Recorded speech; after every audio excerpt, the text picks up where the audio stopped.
y'all, Dixie here. Today I want to tell you about the top trails or sections of trails that I think are best for beginner backpackers. I considered the following criteria while creating this list. So first is safety. So I definitely thought about whether each of these trails or sections had bailout points in case something went wrong, or at least if there would be easy access for search and rescue if there was an emergency situation. Along those same lines, I went with trails or sections that there isn't any scrambling, so we're having to use your hands and it's real sketchy terrain, and then of course nothing crazy like grizzly bear country. Good water availability was important to me, and also I went with trails or sections that are approximately 50 miles. Some are going to be less, some might be a little bit more. Basically, the 50-mile mark for me means that you are going on a multi-day backpacking trip without hopefully having to resupply. Loops or out and backs are preferred but not required, and obviously it had to be a trail that I have personal experience with so that I can actually speak to it. And then of course, the views, because while all of these things were limiting factors, I also wanted to pick trails that I felt like were worthwhile going to see. First, I want to talk about the Indian Peaks Wilderness, and specifically Devil's Thumb Pass and King Lake Trail. This trail is located near Nederland, Colorado. That's like the closest nearby town. It's high on my list for beginners because of the simplicity of it being a loop trail. So you could rent a car or drive there, park, do your little thing, come back to the same spot, and that just makes it logistically simple, because sometimes people get analysis paralysis when they're planning something like this and then they just never go. It's also a shorter trail at only 15.3 miles, but it is a very beautiful hike. Unfortunately, on this one, there are no road crossings or bailout points, but really with this one, that's not such a big deal to me, because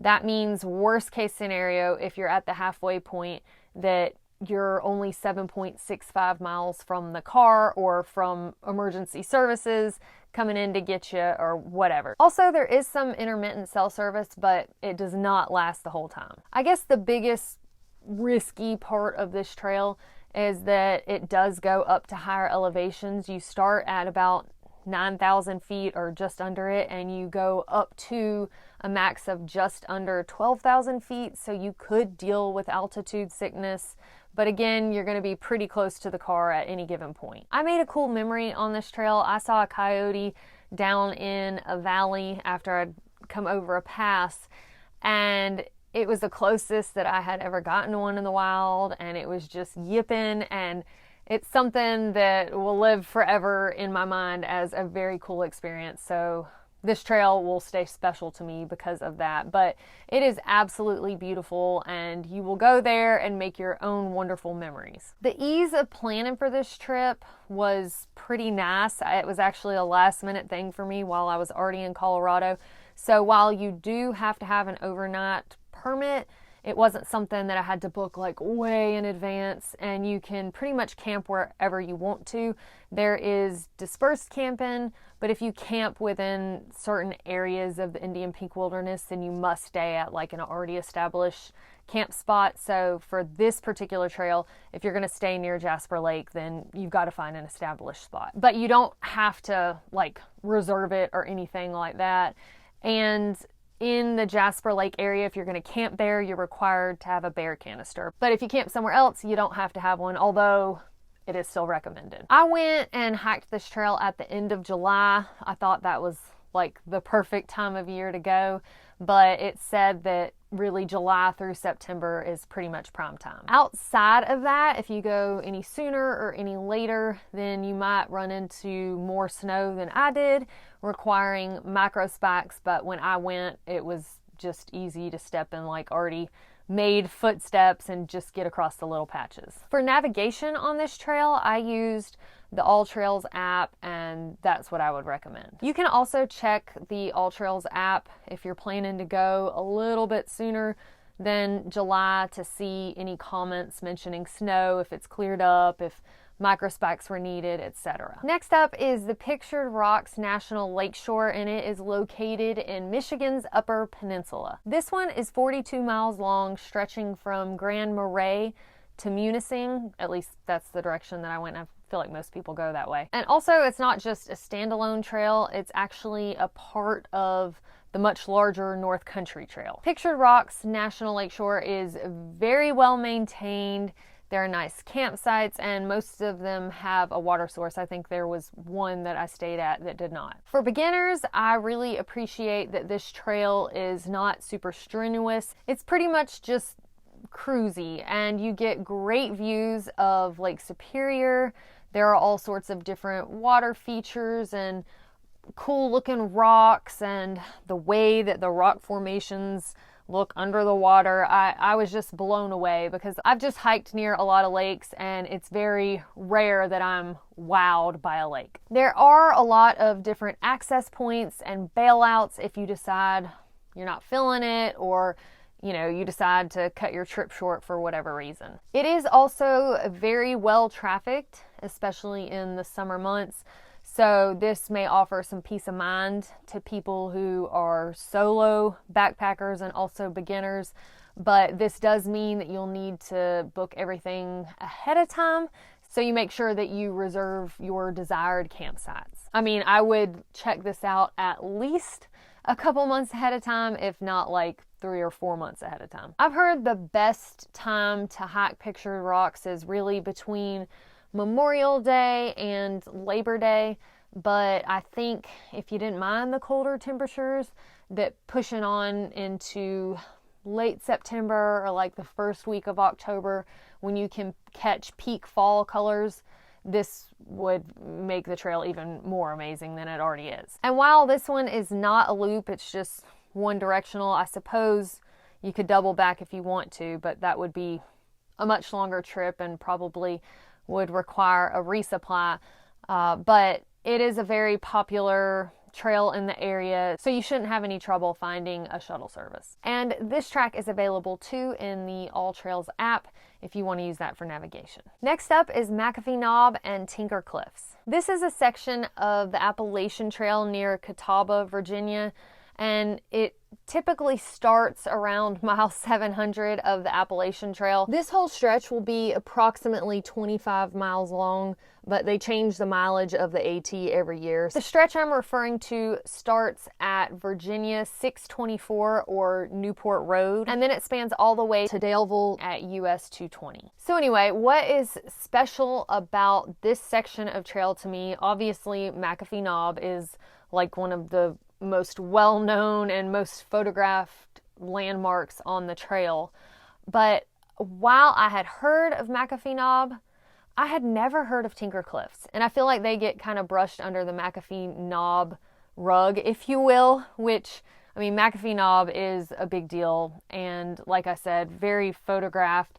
And it's really become hiker tradition to stand on the cliff that's jutting out and have your picture made. But obviously, if you choose to go and participate with this tradition, then use some sense, use some caution, because there have been people who have fallen off and died. But Tinker Cliffs will follow McAfee Knob if you're doing this section northbound, at least AT Trail North, so in the direction from Georgia to Maine. But I really enjoyed McAfee Knob, but then there were just breathtaking views from Tinker Cliffs, in my opinion, especially for, the southern region of the Appalachian Trail. When I thru-hiked the AT in 2015, this section of trail had 4 different shelters. So if you're wanting to get familiar with the shelter culture, whether you want to stay in them or just camp at them, then you'll definitely have that opportunity. And most shelters have flat sites for camping and also a water source. From my notes from 2015, 2 of the shelters had reliable water sources, and then 2 of them had intermittent ones, but the Appalachian Trail is usually pretty full of water. It looks like in the All Trails app, if you wanted to use that for navigation, you could piece together different trails But honestly, if you're going to be on the Appalachian Trail, I would just download I always want to say Guthook, the app previously known as Guthook, now known as Far Out. I would get the Virginia section that covers McAfee Knob and just use that, because you're going to have more up-to-date information on the waypoints in that app, because hikers are all the time going through and leaving their comments. And as far as logistics and shuttles go, most of your trail towns around the Appalachian Trail are going to have services like that available. Now I want to head out west to a section of the Pacific Crest Trail up in Northern California. And that is from Echo Lake to Donner Pass on the Pacific Crest Trail. This section spans about 61 miles up to Highway 40, and it will take you through the Desolation Wilderness and by probably my most favorite lake that I've ever had the fortune of gazing upon, which is Lake Aloha. I could have sat by that lake just for hours and hours and hours. Now, given when I went, it was a high snow year, so it had more snow than what is probably typical, but I think that lake would be beautiful even without any snow nearby. If you choose to go northbound through this section, then you're going to end up in a historical area, if you will, at Donner Pass. I don't know if that rings any bells to anybody, but back in 1864, there was a very unfortunate situation that took place.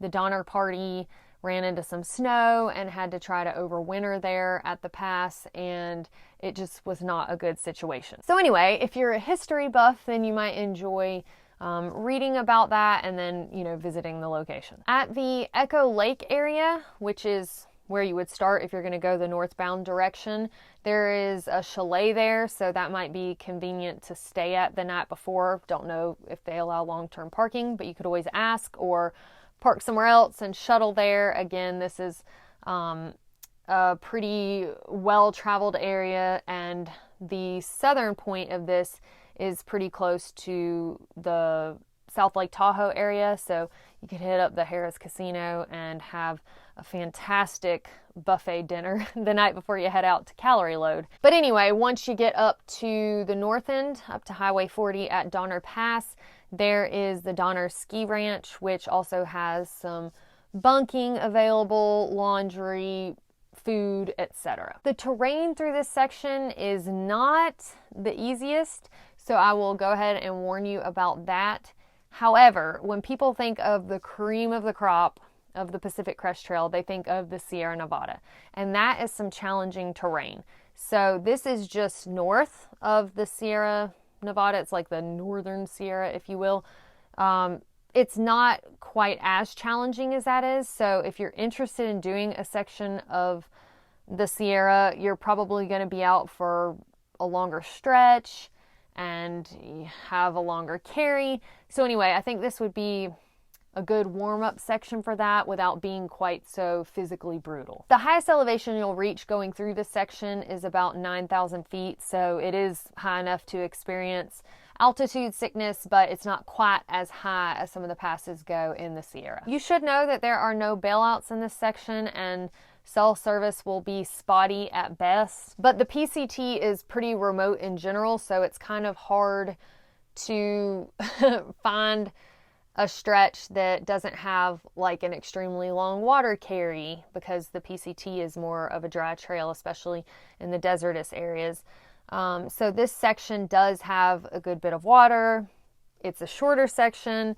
It is remote, but you've got some stuff happening directly at either end of the trail. So that's what kind of honed this into me to be a good section for beginners. And just a heads up, in the Desolation Wilderness, like in the Sierra, a bear canister is required, so you'll have to take one with you on this stretch. Finally, as I recommended with doing backpacking on the Appalachian Trail, if you're going to be backpacking on the Pacific Crest Trail, I would recommend the Far Out app, so you'll have the information about water, camping, snow, all of that. Since I have covered a section on the AT and the PCT, I guess it's only fair that now I talk about a section on the Continental Divide Trail, or CDT. So this section is going to be from Twin Lakes to Copper Mountain in Colorado. Honestly, most of Colorado is absolutely stunning.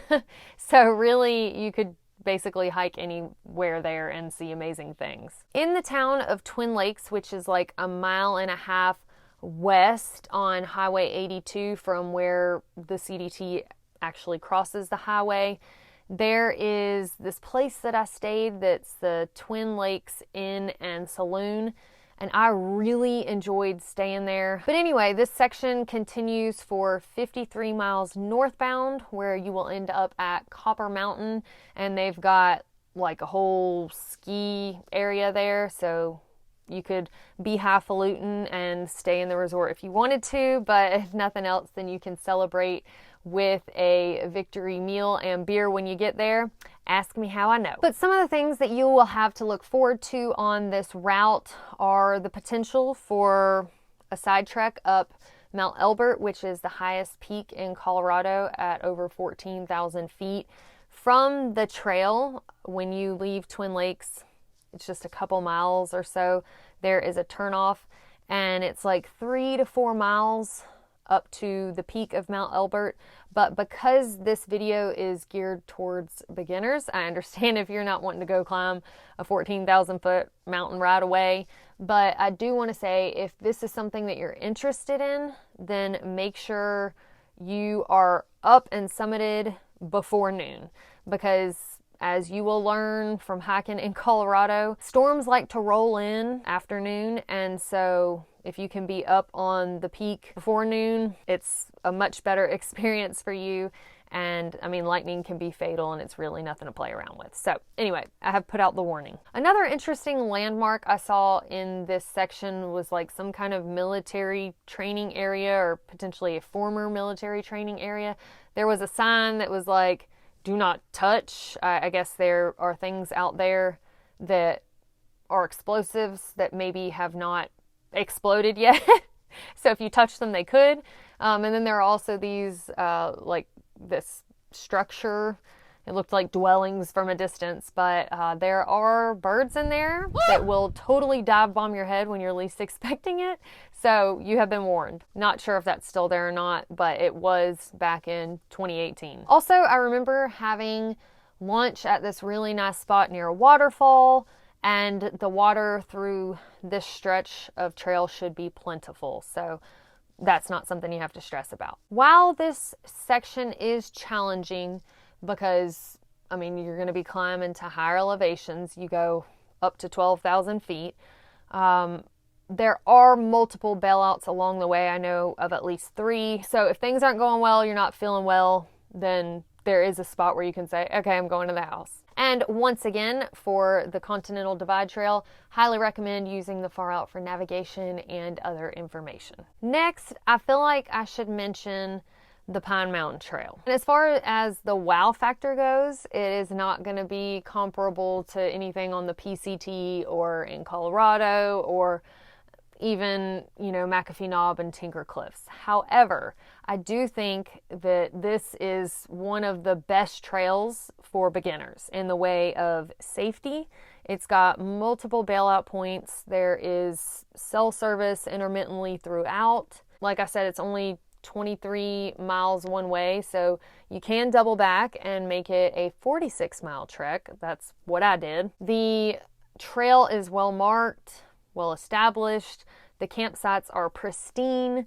So I just think that this trail is really good for somebody who is a beginner and wants to make sure, everything is going to go well. It's also well trafficked, so it is something that you have to book your campsites for. You've got to have a permit, but it's not as, highly sought after as, say, Pictured Rocks, for example. So you don't have to book it quite so far in advance. And while it sounds like I'm kind of playing down the trail, it does have stuff to offer. There are unique rock outcroppings, some really cool water features. You've got different types of forest that you're going through, and there are some lookouts that are pretty. But honestly, if I had to tell somebody, you know, first trail to do as a beginner that's, you know, well marked and I just don't feel like it's super risky, it would be this trail. This one is best done in the spring or in the fall, as it is in the heart of the South,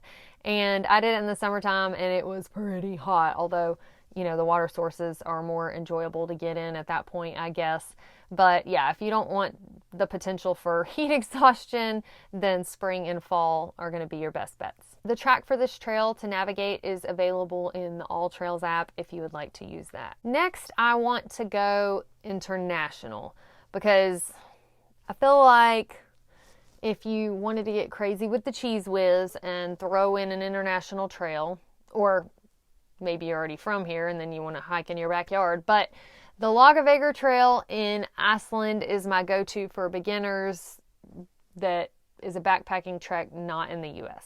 For this trail, you can be easily shuttled from Reykjavik, and the trail is 32 miles long. And one of the things I like about this trail for beginners and safety-wise is it is very well marked and very frequently traveled. Now, if you've ever seen my videos of this trail and you saw the night that I was terrorized by wind, and you saw videos of it, you know, raining and I was cold, I could understand why you might have some confusion as to why I'm recommending this for beginners. But I went in August, and if I had to do it over again, I would go sooner, like in July, where, you know, you're in the prime of the warm season. So if you're a beginner, definitely recommend more July. You know, watch what the predicted temperatures will be and go when you're going to have the warmest weather. But with that said, on this trail, you must camp near a hut.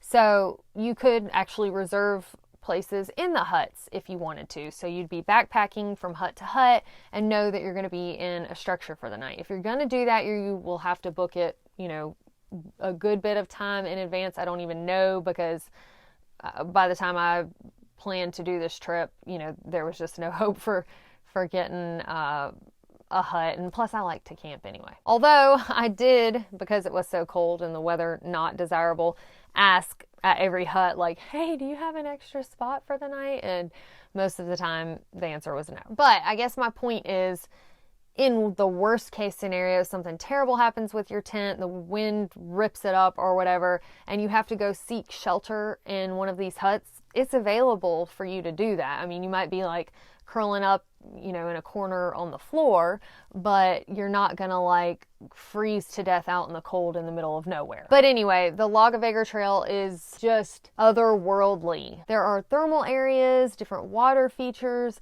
and then like some of the coolest lava rock I've ever seen in my life. Some of the most beautiful scenes that live in my memory are from that trail. Now, you can extend your journey past that 32 miles if you want to on another trail that goes on from there. However, I did not feel comfortable recommending that additional 17 miles to beginners, because there is one particular place that gets a little bit sketchy. There's like this chain that's bolted into the side of the rock on a straight drop off, you know, and you're holding on to that and walking on the ledge on loose gravel. So I didn't feel like that was the best jumping off point, no pun intended, for beginner backpackers. But, you know, if you are more experienced and you happen to be watching this, or if you've done things like this during day hikes, you know, and you feel comfortable with it, then if you continue on that trail, you will see some of the most stunning waterfalls that probably you've ever seen. So anyway, if you're feeling froggy to visit a new country while being a beginner backpacker, then the Laugavegur Trail is one that I would recommend. And last but not least, if you're looking for more of a beginning thru-hiker type trail, then let me recommend the Foothills Trail. This trek is 76 miles long, and it spans from Oconee State Park to Table Rock State Park. And it's right there on the North Carolina-South Carolina border. But because the trail is 76 miles and the terrain is challenging, just go ahead and plan to do a resupply. It will be good practice for if you're wanting to through hike something later like the Appalachian Trail and you're just trying to get your feet wet in the whole idea of a through hike. But there is a trail angel named Taz who helps people with resupplies, whether it's something that you already get and he can kind of cash for you or meet you and give to you. He also does shuttles from end to end. So he's a trail angel, but of course he's got to, put gas in the gas tanks. So make sure that you donate or tip him well. But go ahead and plan for that resupply and communicate that with him instead of thinking, yeah, I'm going to push through and I'm just going to carry all this weight on my back and then make yourself completely miserable. Now, when I say that the terrain is rough, it's, no 12,000 foot mountain or anything like that. And in fact, the elevation doesn't really get super high, but it's just all the ups and downs and ups and downs and ups and downs like on the AT, and they will kick your butt. There is a section on this trail called Heartbreak Ridge, and I think it should be called like Soul Break Ridge instead. But anyway, if you do complete this trail, you will get a through hiker certificate if you report your completion to the Foothills Trail Conservancy. And this was Fancy May's first through hike. And she actually got a certificate. So not only do they allow dogs, but they actually applaud dogs for also completing through hikes. But not only is this trail good physical preparation and mental preparation for a through hike, but in general, it has things to offer. There are beautiful views, all sorts of cool waterfalls, some lookout points, and then there are bailout spots if you do need to shorten your trek. And as far as the views and stuff go, I saw one of the prettiest sunrises I've ever seen the day that I finished this trail. And I think the only thing that could make the trail itself more beautiful is hiking through during peak fall colors, and that's what I was fortunate enough to do, so that just made it even better. So anyway, those are some trail ideas that I'm throwing out if you are a beginner and you don't really know where to start. But if you're somebody who is more experienced and you've hiked any of these trails and you agree or disagree, would love to hear why. And also, if you've hiked different trails as a beginner backpacker and felt like, hey, these trails are also probably pretty good, then weigh that in the comments below. Always happy to have folks share, because I'm just one person with the limited trails that I've done and my own experience. So anyway, thank y'all so much for watching. Don't forget to share with a friend if you found this video useful, and we will see y'all next time.